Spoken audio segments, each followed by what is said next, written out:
प्रिय विद्यार्थियों, मैं Prakash Chand Bairwa, assistant professor in ABST, government PG college Dausa. BCom part third ABST का जो पेपर फर्स्ट है वो है ऑडिटिंग एंड मैनेजमेंट अकाउंटिंग, अंकेक्षण और प्रबंधकीय लेखांकन। तो इसमें हम अब बात कर रहे हैं प्रबंधकीय लेखांकन वाले पार्ट की। पहला पार्ट ऑडिटिंग का, अंकेक्षण का है और दूसरा इसमें मैनेजमेंट अकाउंटिंग, प्रबंधकीय लेखांकन का।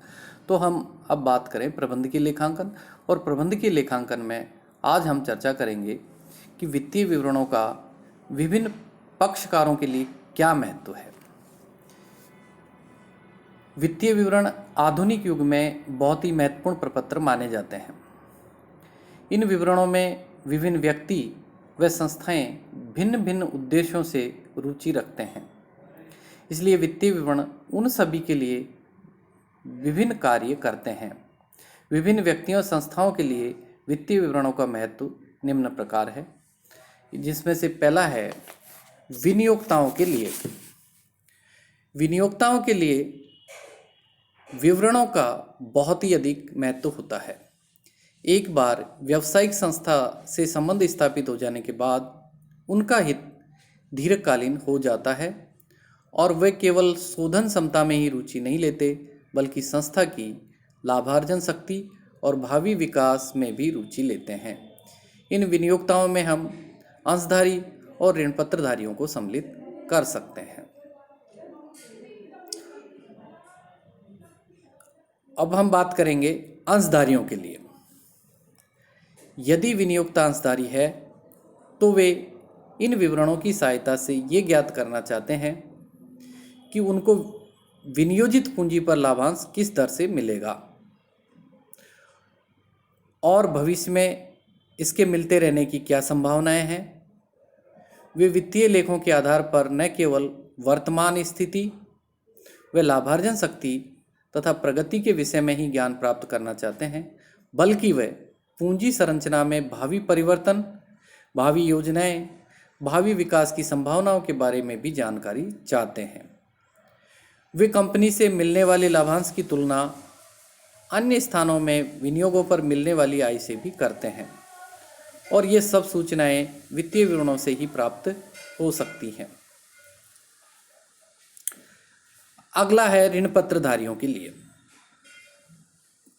यदि विनियोक्ता ऋण पत्रधारी है तो उनका हित कुछ सीमित होता है।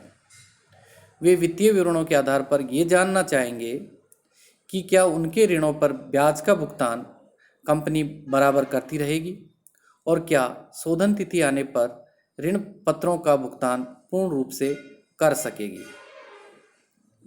इस दृष्टि से वित्तीय विवरण ऋण पत्रधारियों के लिए बहुत महत्वपूर्ण होते हैं, क्योंकि इनके आधार पर ये अपनी धारणाओं और मान्यता के बारे में ठोस अनुमान लगा सकते हैं और ये निर्णय ले सकते हैं कि उन्हें कितना विनियोग करना है और किस प्रकार विनियोग करना है। चौथा है प्रबंध के लिए।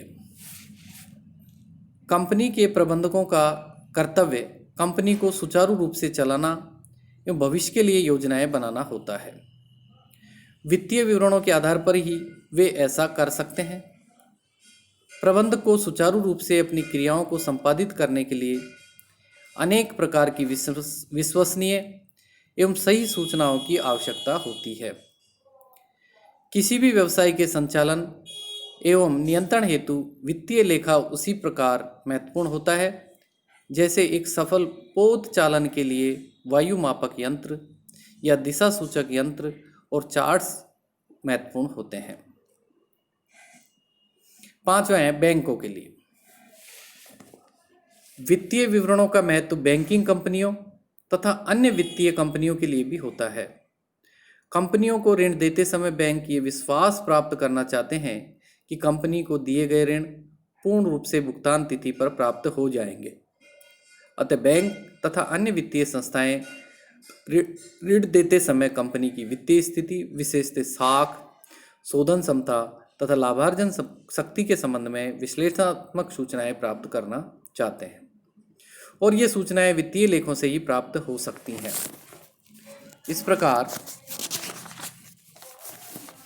वित्तीय लेखों का कार्य बैंकों तथा अन्य वित्तीय संस्थाओं को कंपनी की साख विश्लेषण में सहायता देना होता है। छठा है व्यापारिक लेनदारों के लिए। व्यापारिक लेनदार अथवा ऋणदाताओं के लिए भी वित्तीय लेखे महत्वपूर्ण होते हैं। व्यापारिक ऋण से तात्पर्य एक व्यापारी द्वारा दूसरे व्यापारी को उधार माल के क्रय में स्थगित भुगतान की सुविधा प्रदान करना होता है। ये अल्प अवधि के ऋणदाता होते हैं और इनका उद्देश्य वित्तीय विवरणों के आधार पर चालू संपत्तियों एवं चालू दायित्वों की तुलना करना होता है, ताकि वे ये ज्ञात कर सकें कि उनकी राशियों का भुगतान करने की क्षमता कंपनी में है भी अथवा नहीं है। और सातवां है सरकार के लिए। कंपनी को पूंजी प्रदान करने वाले वर्ग के हितों की रक्षा करने के लिए सरकार ने अनेक कानून बना रखे हैं, जिनमें से एक ये भी है कि प्रत्येक कंपनी अपने वित्तीय खातों का निर्माण व प्रकाशन सरकारी नियमन के आधार पर करे। सरकार वित्तीय विवरणों से ही इसकी जांच करती है। आजकल सरकार आर्थिक विकास में सक्रिय भाग ले रही है, जिसके लिए कंपनियों के संबंध में अनेक सूचनाएं एकत्रित करनी पड़ती हैं। कुप्रबंध की स्थिति में सरकार कंपनी को अपने नियंत्रण में ले सकती है, अतः इस दृष्टि से सरकार के लिए वित्तीय विवरण बहुत ही महत्वपूर्ण होते हैं। आठवां है आयकर अधिकारी के लिए। आयकर अधिकारी कर योग्य आय की गणना वित्तीय खातों के आधार पर ही करते हैं, इसलिए आयकर अधिकारी के दृष्टिकोण से भी इन विवरणों का अपना एक बहुत ही विशेष महत्व होता है। नौवां है व्यापार परिषदों के लिए।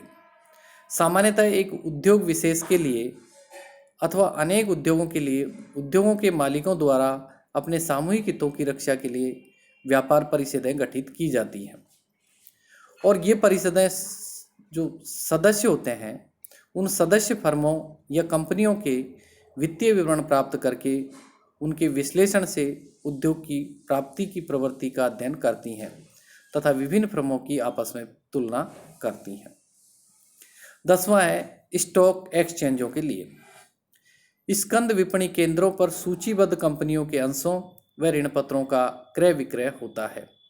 सूचीकरण के नियमों के अंतर्गत कंपनियों को अपने वित्तीय विवरण स्टॉक एक्सचेंजों को भेजने होते हैं, जो उनका विश्लेषण करके आवश्यक सूचनाएं अपने प्रकाशनों में प्रकाशित करते हैं, जिनका लाभ विनियोक्ताओं और अन्य लोगों द्वारा प्राप्त किया जाता है। 11वां है श्रमिकों एवं अन्य कर्मचारियों के लिए। कंपनी के श्रमिक एवं अन्य कर्मचारियों का हित कंपनी की प्रगति में बहुत अधिक होता है। वित्तीय विवरणों के आधार पर ये लोग कंपनी की प्रगति का ज्ञान प्राप्त करते हैं तथा अपनी मांगे प्रबंधकों के सामने रखते हैं। और 12वां है अन्य वर्गों के लिए।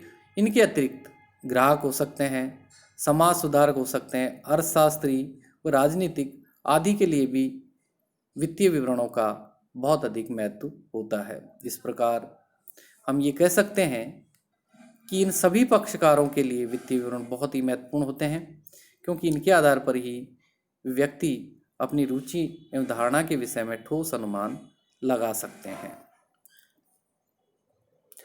अब हम चर्चा करेंगे वित्तीय विवरणों की सीमाएं। वित्तीय विवरणों का विभिन्न पक्षकारों, वित्तीय संस्थाओं के लिए, विभिन्न समुदायों एवं व्यक्तियों के लिए अनेक लाभ होते हुए भी वित्तीय विवरणों की कुछ सीमाएं होती हैं। तो वित्तीय विवरणों की प्रमुख सीमाएं इस प्रकार है, जिनमें पहला है सूक्ष्मता का अभाव।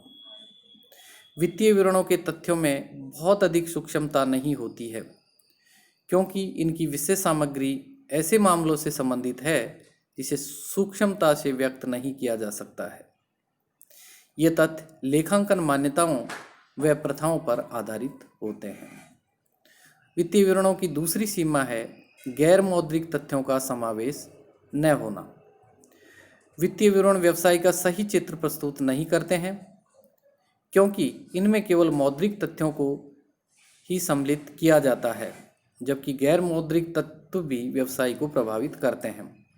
उदाहरण के लिए हम बात करें व्यवसाय की साख, कर्मचारियों का मनोबल, प्रबंध की कुशलता आदि, लेकिन इन तत्वों को वित्तीय विवरणों में नहीं दर्शाया जाता है। वित्तीय विवरणों की तीसरी सीमा है ऐतिहासिक प्रलेख।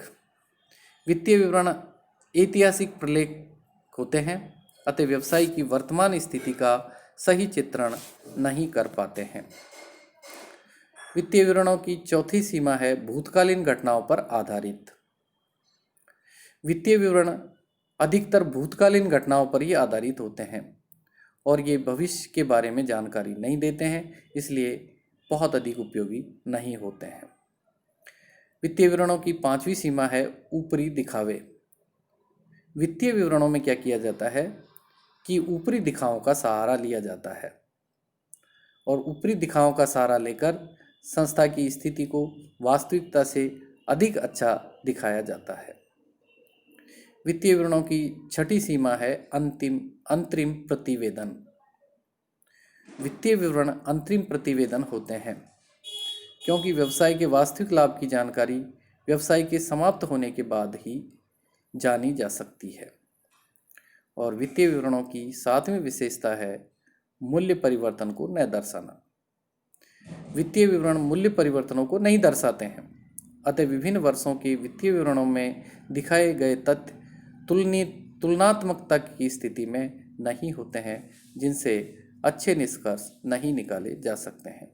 और आठवीं सीमा है व्यक्तिगत पक्षपात एवं ज्ञान से प्रभावित। वित्तीय विवरणों के समंक मूक होते हैं, बोलते नहीं हैं, उनसे कुछ भी निष्कर्ष निकाला जा सकता है, अतः इनके आधार पर निकाले गए निष्कर्षों में प्रयोगकर्ता की व्यक्तिगत भावनाओं ज्ञान का प्रभाव बहुत अधिक पड़ता है।